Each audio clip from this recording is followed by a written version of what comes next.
হযরত নবী আকরাম সাল্লাল্লাহু আলাইহি ওয়াসাল্লাম হাদিসে পাকের মধ্যে ইরশাদ করেন, বর্ণনা করেন, লা তাজালু কদমা আবদিন ইয়াউমাল কিয়ামা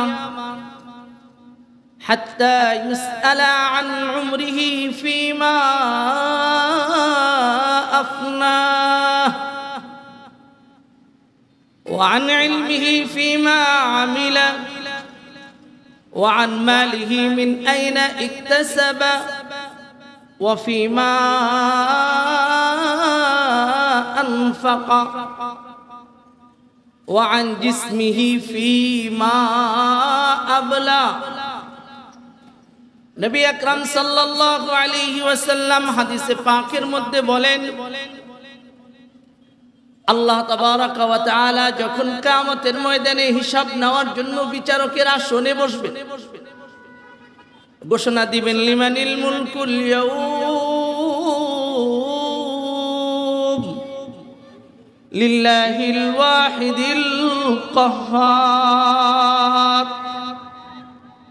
কাহ্হার সিফাত ধারণ করে, ভয়ঙ্কর মূর্তিমান সিফাত ধারণ করে আল্লাহ তাবারাকা ওয়া তাআলা বান্দার সামনে উপবিষ্ট হবেন। আল্লাহর সামনে হিসাব নেওয়ার জন্য বান্দাকে দাঁড় করাবেন। নারী পুরুষ সকলেই হিসাব দেওয়ার জন্য ওই ময়দানে দাঁড়াবে। একজন মানুষও আল্লাহ তাবারাকা ওয়া তাআলার কাছে হিসাব দেওয়া পর্যন্ত, প্রশ্নের উত্তর দেওয়া পর্যন্ত পা উঠাতে পারবে না, কদম উঠাইতে পারবে না। নবী যেন আমার এই প্রশ্নের জবাব দিতেছেন, কোন প্রশ্নের উত্তর নেবেন, কিসের উত্তর নেবেন, কিসের হিসাব নেবেন। নবী বলতেছেন, এক নাম্বার আল্লাহ তাবারাকা ওয়া তাআলা জিজ্ঞাসা করবেন, আন উমরিহি ফীমা আফনা। আমি আল্লাহ তাবারাকা ওয়া তাআলা তোমাকে একটা নির্দিষ্ট হায়াত দিয়েছিলাম, তোমার হায়াতটা হয়তো 50-এ গিয়ে শেষ হয়েছিল, অথবা 60-এ গিয়ে শেষ হয়েছে, অথবা 70, অথবা 80, অথবা 100, অথবা হায়াত তোমার কাছে মনে হইতেছে তুমি একেবারে কম, অল্প বয়সে তুমি মৃত্যুবরণ করেছো। যে কয়দিনই তুমি বেঁচেছো ওই কয়দিনের হায়াত তুমি কোন কাজে ব্যয় করেছো। এক নাম্বার হিসাব, হায়াত কোন কাজে ব্যয়। দুই নাম্বার প্রশ্ন আল্লাহ বলবেন, ওয়া আন ইলমিহি ফীমা আমিলা। তুমি দুনিয়াতে কি পরিমাণ শিখছো, কি পরিমাণ মানছো, কতটুক তোমার জানা ইলম ছিল, কতটুক তুমি সেই ইলম অনুযায়ী আমল করেছো। আমি আপনি এখানে যারা বসা আছি, আমাদেরকে যদি প্রশ্ন করা হয় নামাজ ফরজ না ওয়াজিব, কথা বলেন না কেন? আমরা সকলে এক বাক্যে উত্তর দিব, নামাজ হলো ফরজ। মুসলমান নামাজ পড়ুক আর না পড়ুক, নামাজ যে ফরজ জানে কি জানে না? কথা বলেন, জানে কি জানে না? মুসলমানও জানে, হিন্দু জানে, খ্রিস্টানও জানে, বৌদ্ধও জানে যে মুসলমানের জন্য নামাজ, জোরে বলেন নামাজ কি? আমি আপনি সকলেই জানি, কিন্তু মানি কতটুকু? এই জন্য আল্লাহ দ্বিতীয় প্রশ্ন করবেন, কতটুকু জানছো, মানছো কতটুকু? তিন নাম্বার প্রশ্ন আল্লাহ তাবারাকা ওয়া তাআলা করবেন, ওয়া আন মালিহি মিন আইনা ইকতাসাবা ওয়া ফীমা আনফাকা। তোমার গোটা হায়াতের জিন্দেগিতে অনেক মাল তুমি কামাইছো, তুমি লাখপতি ছিলে, কোটিপতি ছিলে, তোমার ব্যাংক ব্যালেন্সের হিসাব তোমার কাছে ছিল না, তোমার খেয়াল ছিল পৃথিবীর সবচেয়ে বড় ধনী ব্যক্তি তুমি হবে, হয়েছো, তোমার দেশের ধনী হয়েছো, বিশ্বের প্রধানতম ধনী তুমি হয়েছো, 10 জনের একজন হয়েছো, এলাকার লোকজন তোমাকে মালওয়ালা ধনাঢ্য ব্যক্তি হিসাবে আখ্যায়িত করেছে।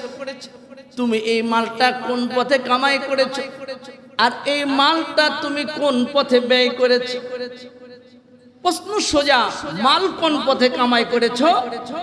কোন পথে ব্যয় করেছো, হালাল পথে ইনকাম করেছো না হারাম পথে ইনকাম করেছো, বৈধ পন্থায় এনেছো না অবৈধ পন্থায় এনেছো, ব্যয়টা তুমি হালাল জায়গায় করেছো না হারাম জায়গায় করেছো, আল্লাহর দেখানো রাস্তায় করেছি না শয়তানের দেখানো রাস্তায় করেছি, প্রশ্ন কে করবেন? জোরে বলেন কে করবেন? আল্লাহ প্রশ্ন করবেন মাল কেমনে আনছো, গাজীর মেলে আগুন দিয়ে আনছো না হাজির মেলে আগুন দিয়ে আনছো? অনেকে বেজার হয়ে গেছে, হুজুরে কি খোসাটা দিল রে। আরে ভাই এটা আমার এলাকা, তো একটু খোসা আমি দেওয়ার অধিকার রাখি, তো কি বলেন? মাল কেমনে আনছো, গাজীর মেলে আগুন দিয়ে আনছো না হাজির মেলে আগুন দিয়ে আনছো? পকেট কেটে আনছো না ধোকা দিয়ে আনছো না কলমের খোসায় না ফাইল ঠেকায়া কিভাবে আনছো, হিসাব কিন্তু আল্লাহ জিজ্ঞাসা করবে। আল্লাহ আবার জিজ্ঞাসা করবেন এই মাল যে আনছিলা হারাম পথে আনছো না সোজা পথে আনছো? আবার ব্যয়টা কোন পথে করছো, ব্যয়টা কোন পথে করছো? আমার নবীর তরিকায় ব্যয় করছো, আমার হুকুমে ব্যয় করছো, আমার রাস্তায় ব্যয় করছো না তোমার মন মতো ব্যয় করছো? আমার আপনার অবস্থা হলো গানের মজমায় চাঁদা দেওয়ার মানুষের অভাব পড়ে না। দিনের রাস্তায় চাঁদা চাইতে গেলে মোল্লা চাঁদাবাজ হয়ে যায়, কথা বলেন ঠিক কিনা? আমার দেশের যুবকরা যখন ফুটবলের টুর্নামেন্ট সারে অনুষ্ঠান করবে, গান বাজাবে এলাকার নেতা থেকে নিয়ে এমনকি মসজিদের ইমামকে পর্যন্ত গানের মজমায়, ওই যে খেলার টুর্নামেন্ট সারছে কাপ দিবে ওই মজমায় আমন্ত্রণ করে, চিঠি দেয় যে হুজুর আপনিও শরীক হয়ে। নাউজুবিল্লাহ মিন জালিম। ওরা চাঁদা উঠাইতে গেলে সেখানে কোনো কথা হয় না। এই আরাফাত তারতিলুল কোরআন সহ এই ধরনের মাদ্রাসাওয়ালারা মাহফিল, রমজানে, কুরবানিতে চিঠি দিতে গেলে, টাকা চাইতে গেলে বলে হুজুরদের খায় কাম নাই, চান্দা উঠাইতে আসছে, মানুষের বাড়ি থেকে উঠায় আর নিজের পেট ভরে। নাউজুবিল্লাহ মিন জালিক। ভাইরা আমার, বন্ধুরা আমার, দিনের ঠিকাদারি হুজুররা নেয় নাই, কিন্তু ওয়ারাসাতুল আম্বিয়া হিসাবে এই দায়িত্বটা তাদের কাঁধে চলে এসেছে। যার কারণে মাদ্রাসা চালাইতে গিয়া, বোর্ডিং চালাইতে গিয়া, দ্বীনের কাজে সহযোগিতার জন্য আমাকে আপনাকে ভিড়াবার জন্য একটু চিঠি নিয়ে আমার আপনার দরবারে ধারে ধারে যা। নচেত আপনি যদি রিক্সা চালাইতে পারেন, আমি আব্দুল্লাহ কি রিক্সা চালাইতে পারি না? কি বলেন, পারি কি পারি না? একজন রিক্সাওয়ালা যদি রিক্সা চালায় তার ইনকাম করতে পারে, একজন হুজুরও রিক্সা চালায় তার পরিবার চালাইতে পারে। রিক্সা চালাইতে হবে না মিয়া সাহেব, রিক্সা চালাইতে হবে না। এতটুকু শিক্ষা আমি পেয়েছি যে শিক্ষার দ্বারা দুনিয়ায় অনেক বড় বড় চাকরি কইরা আমি আমার সংসার চালাইতে পারবো ইনশাআল্লাহ। সুতরাং প্রশ্ন আল্লাহ তাবারক ওয়া তাআলা করবেন মাল কিভাবে আনছো, কোন পথে ব্যয় করেছো। এরপরে আল্লাহ প্রশ্ন করবেন ওয়া আন জাসাদিহি ফিমা আবলা, আমি যে তোমাকে সুস্থ সবল একটা দেহ দিয়েছিলাম, এই দেহটা দিনের কোন কাজে তুমি লাগাইছো। প্রশ্ন ক্লিয়ার? এক নাম্বার প্রশ্ন কি সম্পর্কে? হায়াত সম্পর্কে। দুই নাম্বার প্রশ্ন মাল এলেম সম্পর্কে। তিন নাম্বার প্রশ্ন মাল সম্পর্কে। চার নাম্বার প্রশ্ন সুস্থ সবল দেহটা আমি আল্লাহর কোন কাজে ব্যয় করেছি। এই প্রশ্নগুলোর জবাব দিতে গিয়ে মানুষজন চার ভাগে ভাগ হয়ে যাবে। এক ভাগ বিনা হিসাবে জান্নাতি, আরেক ভাগ বিনা হিসাবে কোথায়? জোরে বলেন কোথায় যাবে? জাহান্নামে যারা যাবে এরা হলো ওই সমস্ত লোক যারা বিনা হিসাবে জাহান্নামী, যাদের আমলনামার মধ্যে কোনো ভালো কাজ থাকবে না। এদের দলটা অনেক ভারী, সংখ্যা অনেক বেশি। উদাহরণ দিলে অনেক সংখ্যা দেওয়া যাবে, অনেক উদাহরণ দেওয়া যাবে। একটা মাত্র উদাহরণ আপনাদের সামনে দেই। তাদের একটা দল, একটা ফরিক হলো ওই সমস্ত ব্যক্তি যারা নাস্তিক, মুরতাদ, এদের আমলনামার মধ্যে কোনো আমল থাকবে না, এরা বিনা হিসাবে জাহান্নামে চলে যাবে। নাউজুবিল্লাহ। সুতরাং যারা ধর্মকে অপেক্ষা করে, নাস্তিক হয়ে যায়, মুরতাদ হয়ে যায়, তাদের দালালি যারা করে এরা সকলে আমলনামা বরবাদ করে জাহান্নামী হয়ে যাবে। কথা বলেন ঠিক কিনা? সুতরাং নাস্তিকদের পক্ষে থাকা, নাস্তিকদের পক্ষে আল্লাহ তাবারাক ওয়া তাআলা কোরআনে বলেন ওমান ইয়ারতাদিদ মিনকুম আন দীনি ফায়ামুত ওয়া হুয়া কাফির ফাউলাইকা হাবিতাত আমালুহুম ফিদ দুনিয়া ওয়াল আখিরাহ উলাইকা আসহাবুন নার হুম ফিহা খালিদুন। আল্লাহু আকবার। আমার আপনার মনের মধ্যে প্রশ্ন জাগতে পারে, হুজুর আপনারা যাদেরকে নাস্তিক বলেন, মুরতাদ বলেন, এদের মধ্যে অনেকের তো দেখা যায় যাদের অনেক ভালো ভালো কাজ আমাদের সামনে আমরা দেখতে পাই, আছে না নাই? কথা বলেন, আছে না নাই? আপনারা যাদেরকে মুরতাদ বলেন, মুনাফিক বলেন, কাফের বলেন, ফাসিক বলেন, ফুজ্জার বলেন,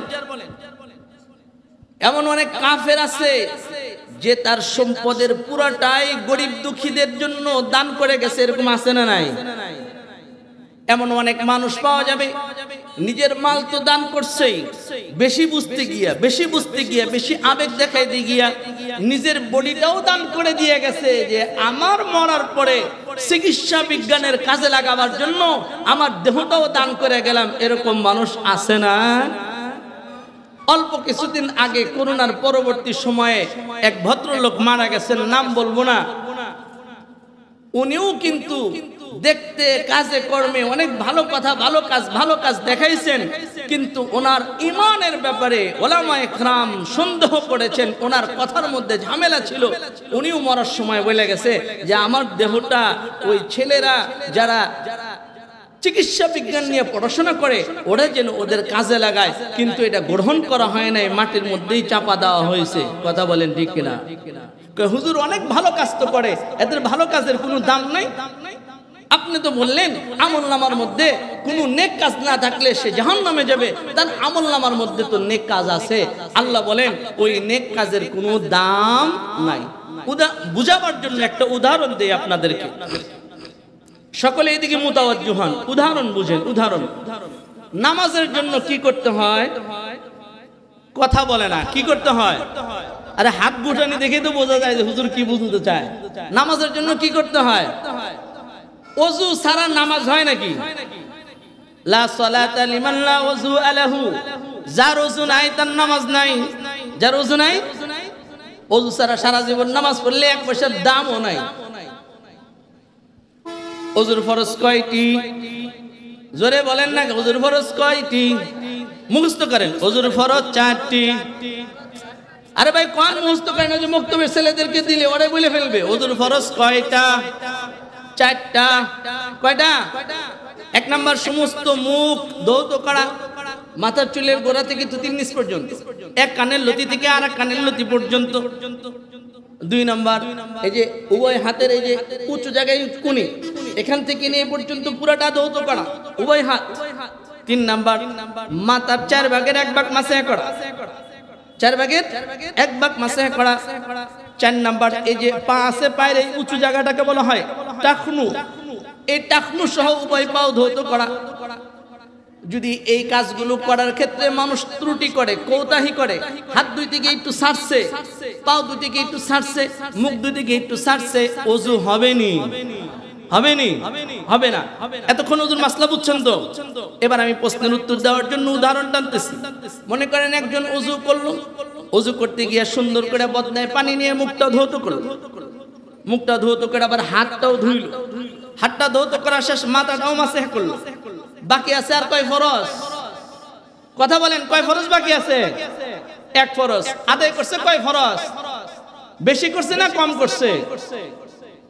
কয় ফরজ আদায় করছে? তাহলে বেশি ফরজ আদায় করে ফেলছে, বাকি আছে কয় ফরজ? ওযু ভঙ্গের কারণও আছে 7টা। 7 কাজ করলে কি করে? ওযু ভেঙে যায়। 7 কাজে কি ভাঙে? ওযু ভাঙে। তার মধ্যে একটা হলো পেশাব পায়খানার রাস্তায় কোনো কিছু বের হলেও ওযু ভেঙে যায়।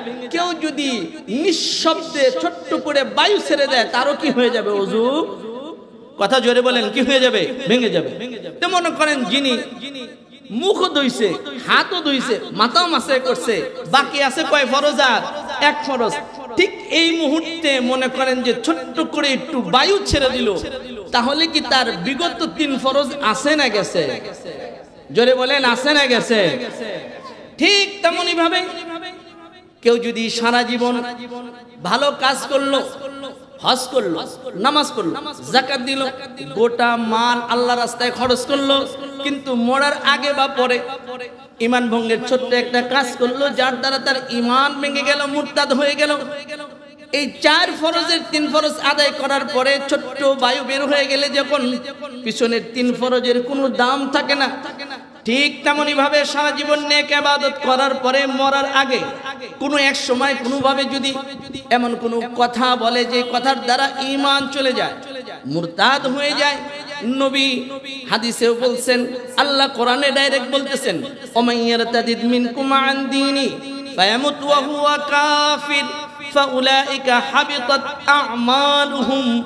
তোমাদের মধ্যে কেউ যদি মুরতাদ হয়ে যায়, কথার দ্বারা হোক কাজের দ্বারা হোক, ধর্ম ত্যাগ করে দেয়, ফায়ামুত ওয়া হুয়া কাফির, আর তওবা না করে এই অবস্থায় মৃত্যুবরণ করে, ফাউলাইকা হাবিতাত আমালুহুম, তার সব আমল বাদ হয়ে যায়। যত হজ করছে বাদ, যত নামাজ পড়ছে বাদ, যত দান করছে সব বাদ। উলাইকা আসহাবুন নার হুম ফিহা খালিদুন। এরাই হলো জাহান্নামী, এরা জাহান্নামে চিরকাল থাকবে, জাহান্নাম থেকে এদেরকে আর বের করা হবে না।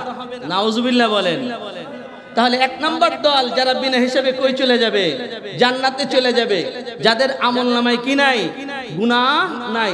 2 নম্বর দল যারা বিনা হিসাবে একেবারে ডাইরেক্ট জাহান্নামে চলে যাবে, এরা ওই সমস্ত লোক যাদের আমল নামায় কোনো সওয়াব নাই, কোনো নেক কাজ নাই। এদের একটা উদাহরণ দিলাম। তাদের মধ্যে একদল হইল যারা মুরতাদ, কাফের, বেঈমান, ওদের আমল নামায় হাজারো ভালো কাজ থাকলে ওই কাজের 1 পয়সা দামও আল্লাহর কাছে। 3 নম্বর ফরিক, 3 নম্বর দল, হাশরের ময়দানে আল্লাহ তাবারক ওয়া তাআলা বান্দার হিসাব নিতে গিয়ে বান্দাদেরকে 3য় শ্রেণীতে ভাগ করে দেন। এই 3য় শ্রেণী হলো আল্লাযীনা লাহুম হিসাবুন ইয়াসীর। এরা ওই সমস্ত লোক হবে যাদের হিসাব আল্লাহ তাবারক ওয়া তাআলা খুব সহজ করে নেবেন। সুবহানাল্লাহ বলেন। যাদের হিসাব আল্লাহ তো নিবেন বটে।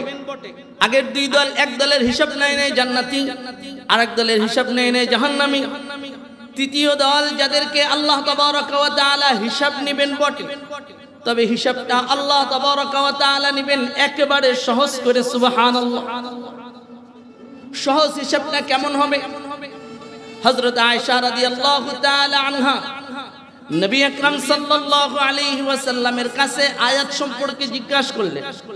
আল্লাহ তাবারক ওয়া তাআলা কোরআনে নাযিল করছেন, ফাম্মা মান উতিয়া কিতাবাহু বিয়ামিনিহি ফাসাউফা ইউহাসাবু হিসাবান ইয়াসীরা। আল্লাহ কোরআনে বলছেন যাদের আমলনামা ডান হাতে দেওয়া হবে তাদের হিসাব হবে একেবারে সহজ। এই আয়াত নাযিল হওয়ার পরে হযরত আয়েশা রাদিয়াল্লাহু তাআলা আনহা উম্মাহাতুল মুমিনিন, আমার আপনার সকলের মা, উনি প্রশ্ন করেছেন, নবী ইয়া রাসূলুল্লাহ সাল্লাল্লাহু আলাইহি ওয়াসাল্লাম, মাল হিসাবুল ইয়াসীর? ইয়া রাসূলুল্লাহ, সহজ হিসাবটা কি একটু আমারে বুঝাইয়া দেন। সহজ হিসাবটা কি একটু আমারে বুঝাইয়া দেন। নবী আকরাম সাল্লাল্লাহু আলাইহি ওয়াসাল্লাম বলেন, فقال النبي صلى الله عليه وسلم الرجل يعرض عليه ذنوبه ثم يتجاوز। আল্লাহ তাবারক ওয়া তাআলার সামনে বান্দাকে উপস্থিত করা হবে। বান্দার অনেক আমলনামার ঘাটতি থাকবে। এক riwayat-এর মধ্যে আসছে আল্লাহ তাবারক ওয়া তাআলার সামনে বান্দাকে উপস্থিত করা হবে। বান্দার 99টা আমলনামা থাকবে। কয়টা? 99টা। এক একটা আমলনামা হলো এত বড়, এত বড়, এত ভারী। কোন কোন riwayat-এ পাওয়া যায় মা বাইনাস সামাওয়াতি ওয়াল আরদ, আসমান এবং জমিন যে পরিমাণ খালি, এই পরিমাণ উঁচু আমলনামা হবে। হিসাব করেন কি অবস্থা।